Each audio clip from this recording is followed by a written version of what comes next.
Eddie the magic monk. Eddie the magic monk. Eddie the magic monk. Eddie the magic monk.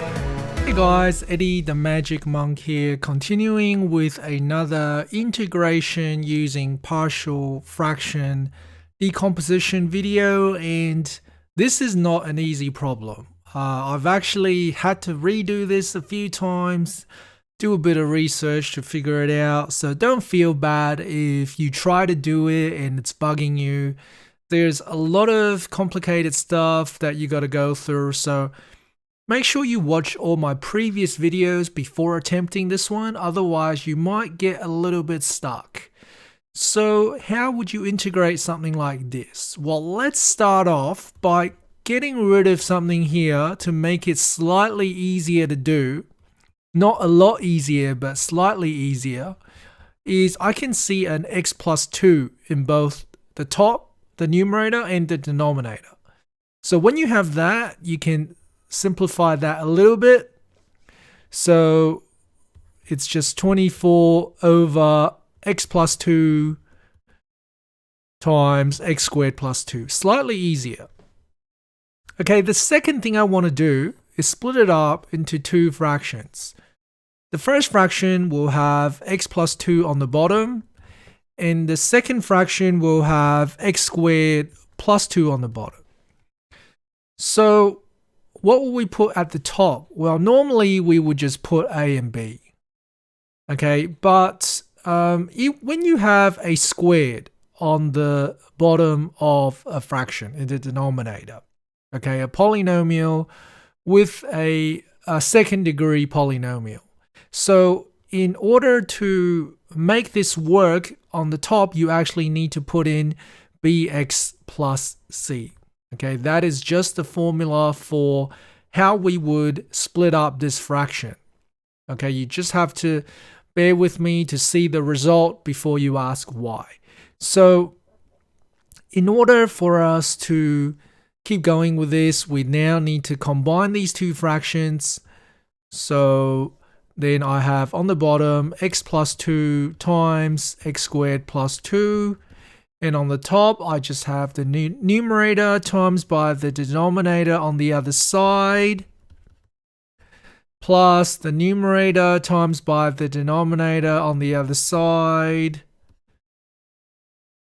Okay, and somehow this will give us a fraction that is equivalent to this. And that is the only goal, is to give us an equivalent fraction. Okay, so how would we find out what a and b and c is then? Okay, if we keep going. Well, both sides have the same denominator, x plus 2 times x squared plus 2. So that means the top, the numerator, must be the same. So I have ax squared plus 2 plus bx plus c times x plus 2. Now, the numerator is the same on both sides. So now, in order to find a, b, and c, we would have to expand it. Expand it,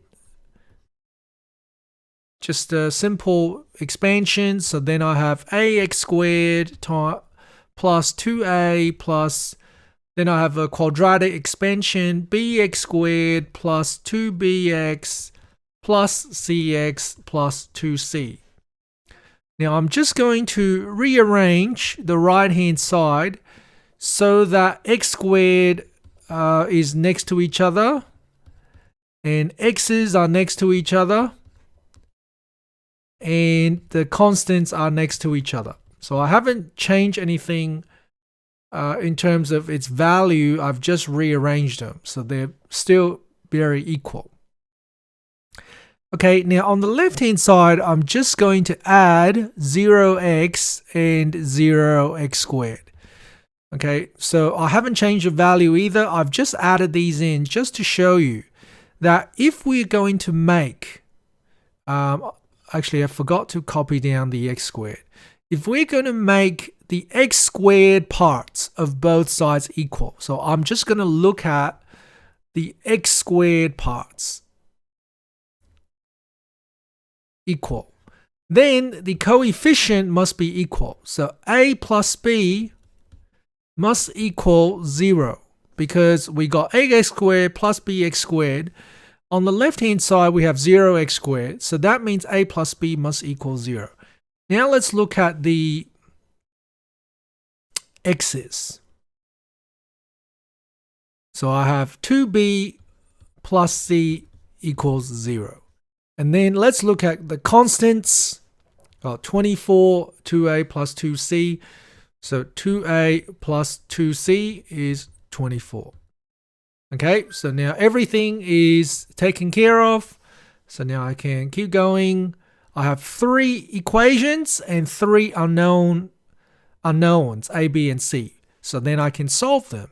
So let's start off with the first one. Let's rearrange it. So this one, I can rearrange it into b equals negative a. Okay, and substitute that into where b is in the second one. So then I have 0 equals 2 times negative a plus c, which means I have c. So 0 equals negative 2a plus c. c equals 2a. Okay, then I can substitute this where c is in the third one. So I have 24 equals 2a plus 2 times 2a. So 24 equals 2a plus 4a. 24 equals 6a. a equals 4. 6 times 4 is 24. So then c equals 2a. So c equals 2 times 4, which is 8. And b equals negative a. So b equals negative 4. A, b, and c all found. Now putting these numbers back to our first equation over here, I can then say a is 4 over x plus 2, and b is negative 4, so negative 4 plus c is 8 over x squared plus 2. Okay, so I have 2 equations now. I've got this equation which morphed from this equation. Okay, and now here's the proof to show you that putting bx plus c here works. So you just have to remember when the denominator has an x squared, so a second degree polynomial x squared plus something x plus 2, you have to use bx plus c in the numerator. Okay, so bottom is x squared, top is just x, bx plus c, in order for us to come up with an expression that is equivalent to the original. So to prove that it's equivalent, we're now going to draw this in GeoGebra. Okay, so I have 3 lines here. I've got the first line, which is the problem, original problem. I simplified it to get rid of the x plus 2, and then I did all that A, B, C stuff to give us that. And these 3 are all the same line. You can see if I hide them, they don't disappear, and they all appear in the same location. So these 2 are definitely equal. So now continuing with that, I'm going to make the integral a little bit easier to integrate. So I'm going to put equals integral of 4 over x plus 2. I'm just going to separate it plus negative 4 plus 8 over x squared plus 2 dx. So you can separate integrals like that, provided you have 2 separate terms integrating each one separately. Okay, so the first one is simple to integrate. It's just ln x plus 2. Okay, but if you differentiate ln x plus 2, you'll just get 1 over x plus 2. Hence, I need a 4 at the front. And let's continue with the second part. Okay, the second part if you integrate it as ln x squared plus 2, I'm just going to show you what the problem is. Ln x squared plus 2, if you differentiated that, okay, if you differentiated that, you will get 1 over x squared plus 2 multiplied by the derivative of the inside, which is 2x, so you get 2x over x squared plus 2. But we have 4 here. We have 4 here. Now, did I miscopy down something? Yes, I've missed an x. Sorry, there's an x, there's an x. So we have negative 4x. Okay, negative 4x. So negative 4x, so I'd have to multiply this by negative 2 to get negative 4x. So therefore, I'm just going to add a negative 2 at the front here. I'm going to multiply by negative 2, and that will give us negative 4x. So that part is easy, but I have a plus 8 here, and there's no way I can generate that from the integral. So therefore, I have to separate this into a third fraction. Okay, I have to get rid of that, and I have to add a third fraction, 8 over x squared plus 2, just to be able to integrate it. Now, you might say, well, how do I know these two things add together to give us what we had? Because they have the same denominator, so you can simply add two fractions with the same denominator by adding the top. So that's how you can separate it. Okay, so the middle bit is, what did I say the answer was? The answer was negative 2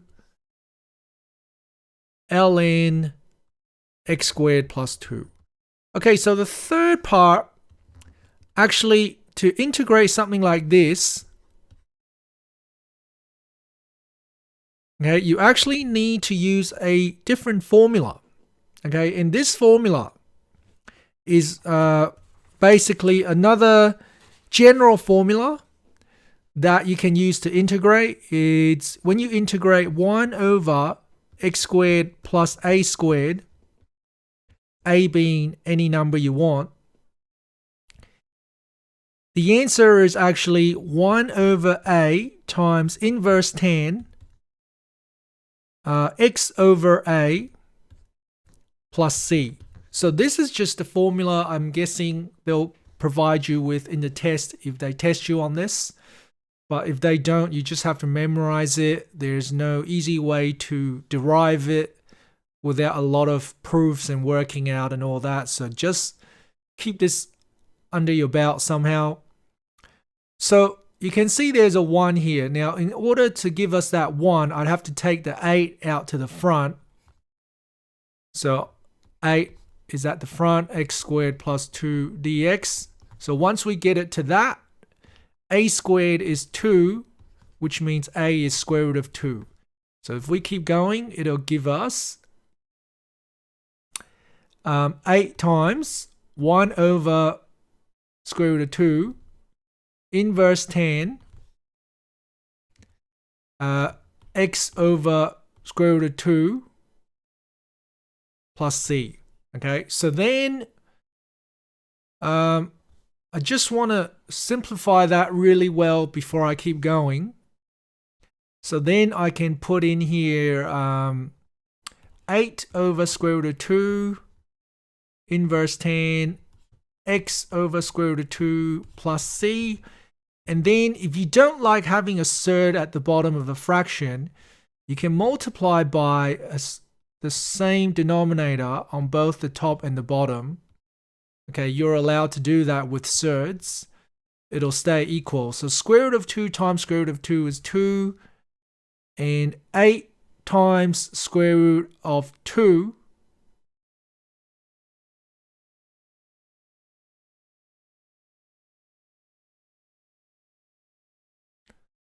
okay, 8 times square root of 2 Then you can simplify it by going 8 divided by 2 is 4. So that's 4 square root of 2. Copying this part down. So I'll just get rid of this. Inverse 10. And then same thing here. You can multiply square root of 2 on both the top and the bottom. So the bottom is 2. And then you got square root of 2x plus c. Okay, so I'm going to copy this over here.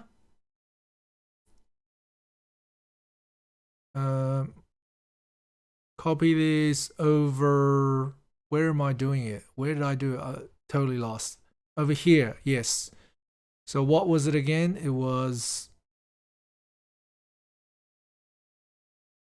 Might be easier if I just copy it like this.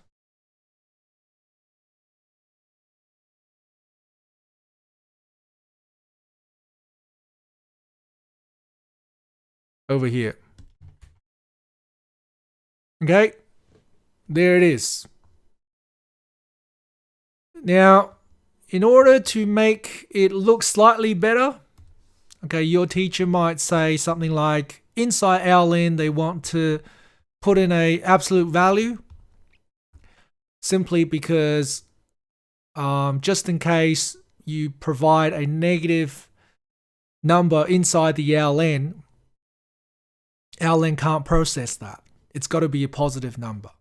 Okay, so whatever number you end up with inside the bracket has to be positive for this to work.